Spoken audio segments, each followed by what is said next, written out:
Welcome back, everybody. Thanks for joining us today. And I'm joined with my good friend, Jason Fox. We went to high school together.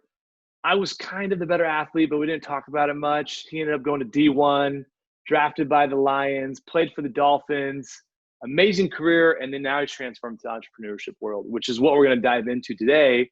But dude, Jason, welcome, man. Thanks for joining. Yeah, John, thanks for having me. And the fact that we don't talk about it that often is a complete lie because you bring it up that you're The reality is it's not true, but Jason was what were you, like 2 years younger than me in school, but you were still like already taller than me by the time I was a senior and you were a sophomore and just on your way. But it's pretty fun. No, you were one of my favorite people from high school, and I will admit you had a better shot back then, and Back then, and still do. Yeah, I'm giving you credit. still do. Man, look, I've been looking forward to this because earbuds, first, I mean, we'll dive into it shortly, but I've had the privilege of kind of seeing this throughout a little bit. I mean, we're friends, so you've talked to me a lot about it.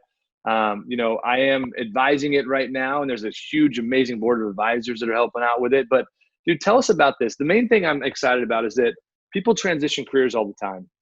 It's not a linear experience, but I think it can be difficult for people. You went from literally a professional athlete, living in the high in that world with its own challenges, to become an entrepreneur, which again is not easy and comes with its own challenges. But tell us about that transition and what Earbuds is and what you've created. Yeah, John. It's definitely not a linear transition. And I joke around with people. I tell people that I thought professional football was stressful until you have your own startup.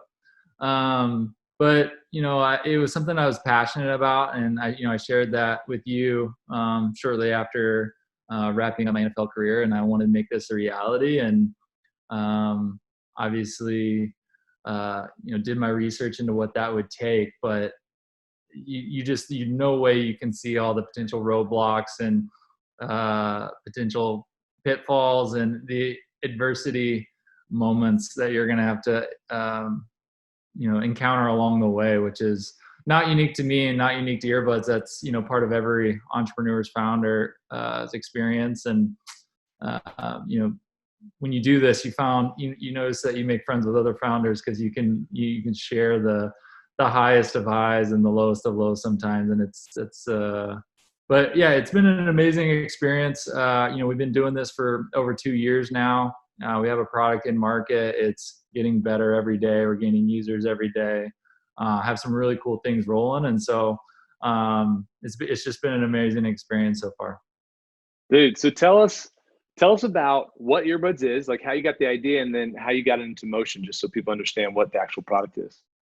Yeah. I actually tell a quick story if that's all right. While I was playing professional football, I would always see guys on my own team, guys on other teams, getting off the bus, in the locker room before games, on the field warming up. And the one common theme was everybody had their headphones on, getting ready. And whether it was football or turning on an NBA game on TV or watching the Olympics or X Games or whatever it was, this one trend I noticed was athletes warm up with music. And I remember watching the 2016 Summer Olympics with Michael Phelps. And yeah, with the angry face, right? Yeah, smug face. And Twitter said that 23 million people specifically tweeted at him asking him what he was listening to. Wow. And that was the number one thing trending worldwide on Twitter. And I've had that idea, and that was kind of like the final push I needed. Like, there is a market here, there's an opportunity here. And later learned, through research that even with the industry fully leaned into algorithms, 82% of music is still discovered from your friends and your network. And so we build earbuds to basically address that.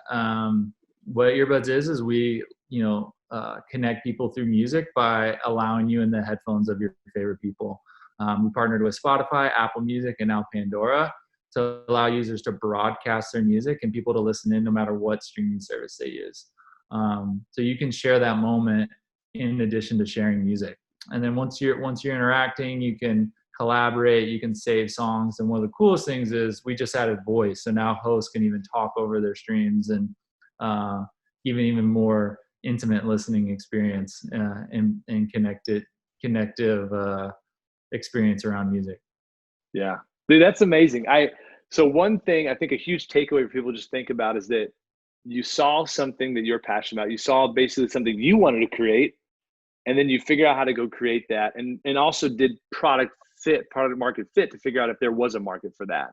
And now 2 years in, you're gaining users. Three platforms are on, which is pretty amazing. But it's not all just fun and games, right? Like you said, it's more stressful than the NFL. Give us like, what's one of the hardest lessons you've learned as an entrepreneur? Something with, that other entrepreneurs would relate to, but maybe other people wouldn't.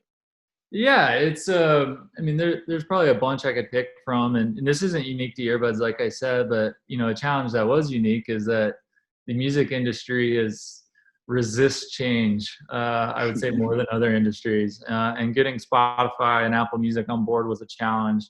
Getting labels on board is a challenge. It's a very insiders club only. But I mean, just I started this not being a technical person myself, just passionate about the idea.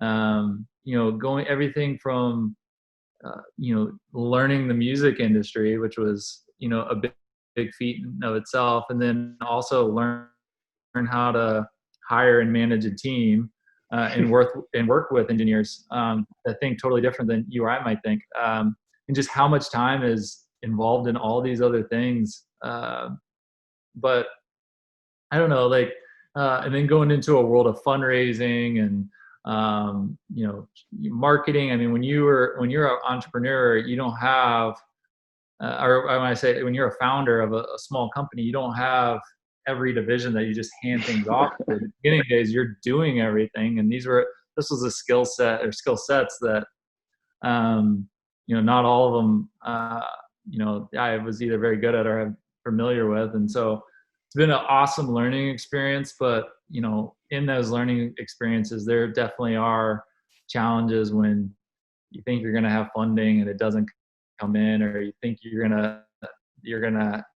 landed this amazing hire and it doesn't come in, or you have this amazing activation but there was a bug in the experience, and you have to go through and fix that for next time. But the mindset that I've always had, and I try to relay to our team, is this is, as long as we're getting first downs, excuse the bad football analogy there, but as long as we're moving forward, as long as we're getting better, as long as we're learning every day, and when you look back, you can see how much we have accomplished. And now that we're 2 years in, or more than 2 years in, you can see what we have, and the technology that we built is really, really something special.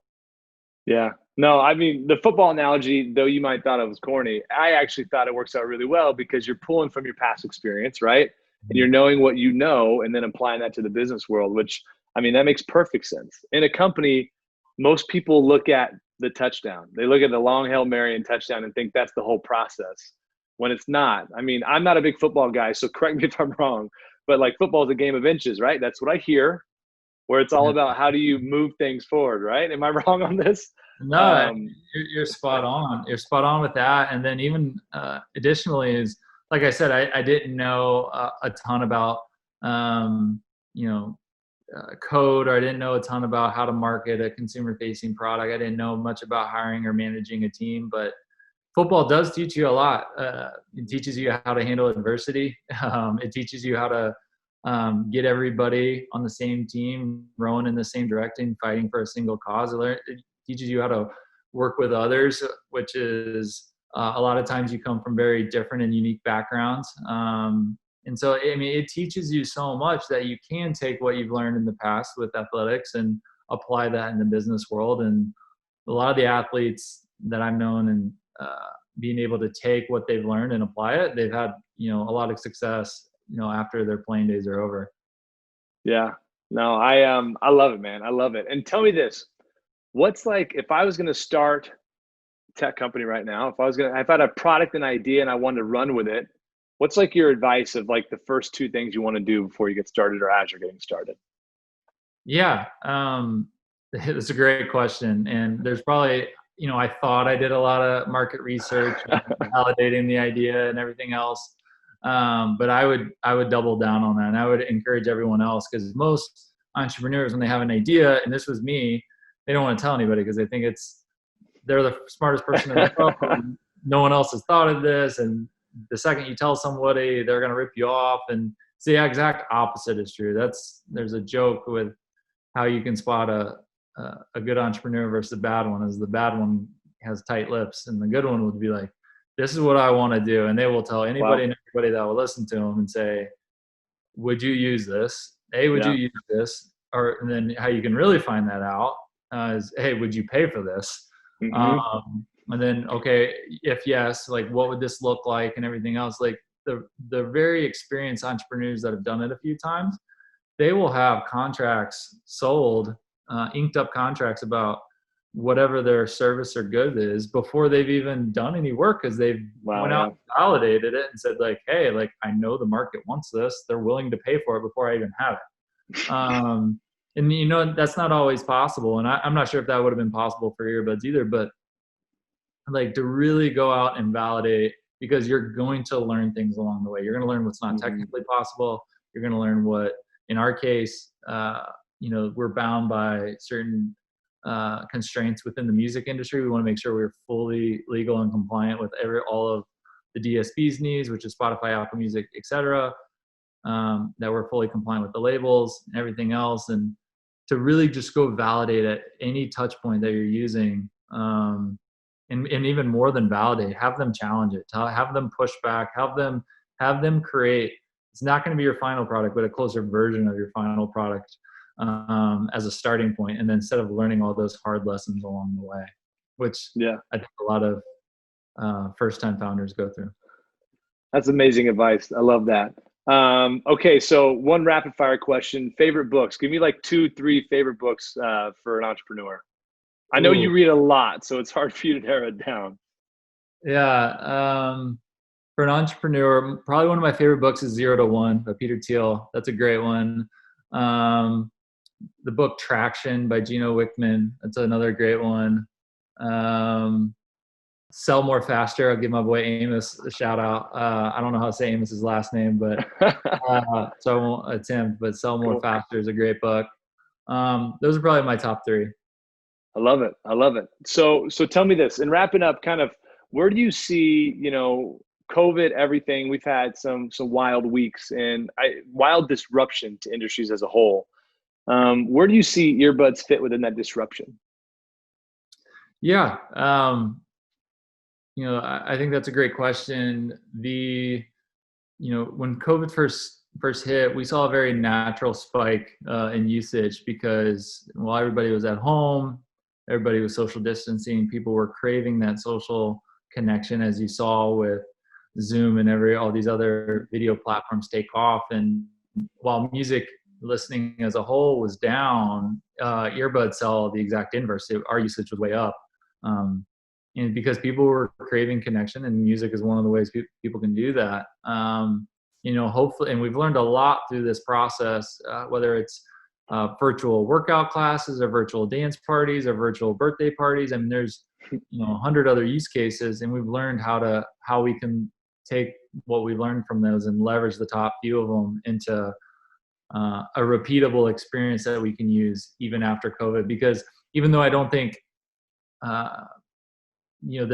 people are going to live like this forever, and everybody's going to be working from home, and I think a lot of this will be in the back of people's mind, and it will adopt changes to how people interact and communicate, and I think it accelerated the digital form of communication that much faster. And so us leaning into that trend and serving that need is, we're going to look for ways to do that. Yeah. Awesome. Well, dude, Jason, this is great. I know I learned something this time, and we actually talk a lot, so this was good to ask you some different questions. But I appreciate it, man. And thanks for taking the time. Yeah, man. John, thanks for having me. It was a lot of fun.